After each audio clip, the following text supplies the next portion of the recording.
More hard evidence presented today in week 7 of the Karen Reed murder trial. Reed is accused of hitting her Boston police officer boyfriend with her SUV and leaving him to die in the snow. Her defense team claims it was a cover-up by law enforcement. At the center of that accusation is the lead investigator, State Police Trooper Michael Proctor, who testified earlier this week. He's under fire for inappropriate text messages.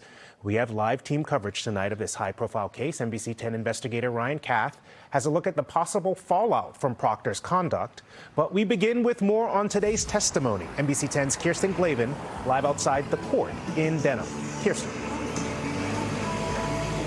Yeah, Glenn, well, a lot of data was presented today, from cell phones to DNA evidence. Outside of court this afternoon, I asked Karen Reed if she intends to testify.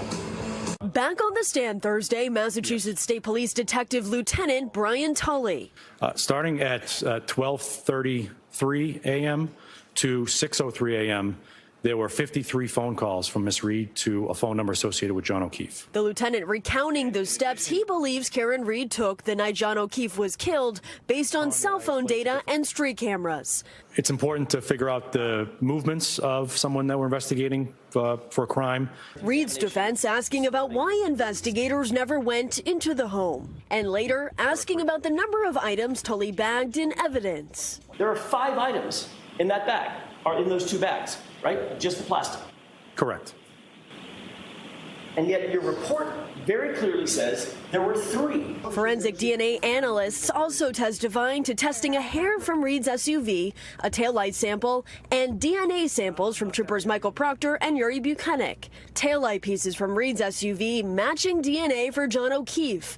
A hair found on her SUV determined from O'Keefe as well. We're comparing those references to the mixture that we obtained from the taillight. A small portion, or the hair, was put into a tube, and then it went through that DNA extraction. Outside of court, Reed answering several of our questions. Just saying that John's DNA is on John's clothes.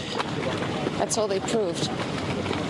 And have you made a decision about if you're going to be testifying? I haven't. I'll do whatever is required. It's up to the attorneys, Kirsten.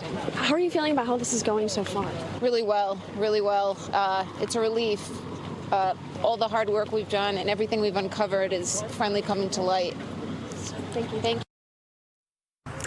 Also outside of court today, someone did come by dressed as a red Solo cop, holding a Free Karen Reed sign referencing what law enforcement used to collect some of the evidence in this case. We'll have more on that spectacle coming up at 7 o'clock. But for now, we're live here in Dedham. I'm Kirsten Glavin, NBC 10 Boston. Those comments from the defendant, very interesting, Kirsten. Thank you.